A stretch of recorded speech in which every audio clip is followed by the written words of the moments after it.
There are more than 6.4 billion devices, smart devices in the world, and there are 80% of the population has access to this mobile device.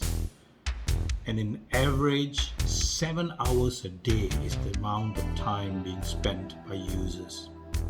60% of the world's population use the internet, of which WhatsApp and Facebook account for the most common platform. My name is Vaikunthan Rajaratnam. I'm a hand surgeon and a medical educator and an instructional designer based in Singapore. I want to talk today about mobile learning. Mobile learning, to me, is the ability for learners to be able to access knowledge and skills through the use of their smart devices anywhere, anytime. What is mobile learning? So mobile learning is a process by which we use technology through the use of broadband and access to information on the web for learners to obtain knowledge and skills. It is a very broad encompassing term and is now commonly used in many of the higher education domains. So what is the content that you create? The philosophy and framework behind mobile learning is the production of digital resources. These can be educational resources consisting of multimedia content, the ability to use text, video, and audio with interaction and even feedback in the form of haptic feedback to encourage learners to acquire knowledge and skills. The technology today allows for us to distribute this knowledge in multiple platforms, and with the use of the current technology, it allows for the use and consumption of this resource in devices that are agnostic. In other words, the platform allows for the viewing and consumption of this device irrespective of the device being used. So why bother with mobile learning? I think the advantages of mobile learning is that it is accessible. It allows for flexibility for learners to be able to access learning anytime, anywhere, and any way they prefer to learn. It's very personalized, and it also allows for engagement and interactivity. And this can be synchronous or asynchronous. The other concept mobile learning provides is what is known as just-in-time learning. That means obtaining knowledge and information just when you need it. All of this make mobile learning to be efficient and effective.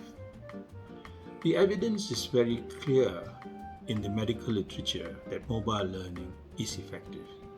It is accessible across multiple domains and countries and communities. However, the challenges still remains mainly due to technological access and barriers, including that of faculty members who have lack of knowledge and competency in the use of mobile learning. So, one of the important things that you need to make sure that you're aware of is knowing your learners. Today's learners who are digitally native, they were born in the area of the internet, they are easily distracted. They are independent. They are very impatient, bordering to the point of attention deficit disorder.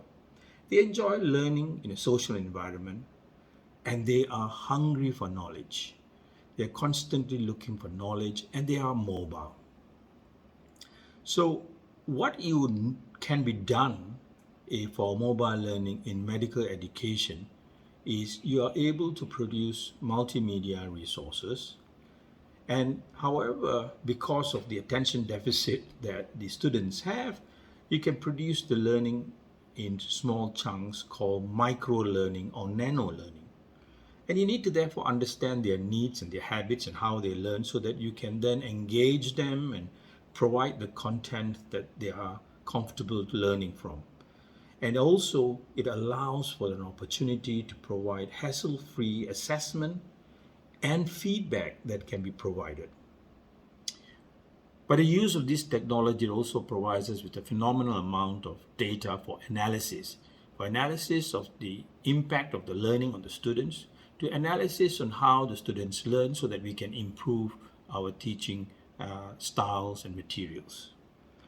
There are, however, a few things that one must realize, that the myth about mobile learning is that you just cannot take your current resources and then use it as the content, because they were created for a different format. Though the mobile learning resources have to be created in accordance to the mobile learning framework. The other thing is, if you think that you can only develop it once and then leave it there, that is again not going to work. You need to be able to be using it for the purposes specifically for mobile learning. And the other thing that you need to realize is there has been a misconception that mobile learning is very expensive, when actually it is not, and that it is not secure. It is pretty secure. So what can we use mobile learning for in medical education? Most important is the delivery of multimedia content. So we must be able to understand how multimedia can be used for teaching and understand the information processing model. The second thing is it can interact with the learner and it can engage the learner in many ways, both in terms of the use of simulation and games. And it can use it to teach motor skills if you understand the concepts and the theoretical background for motor skill acquisition. It can be used to create videos, instructional videos for observational learning to occur. With the use of branching scenarios and scenario-like learning modules with engagement, you can then teach higher order thinking in mobile learning. It is also important to realize that you can use mobile learning to even teach attitudes. These are like professionalism, can be taught, the use of videos and interaction. So I would encourage you to consider mobile learning and to equip yourself with the competency to be able to engage in mobile learning. And most important, as a subject matter expert, is to create content for your mobile learning. I hope you will take this challenge and join me for some educational engagement for the use of mobile learning in your practice. Good luck.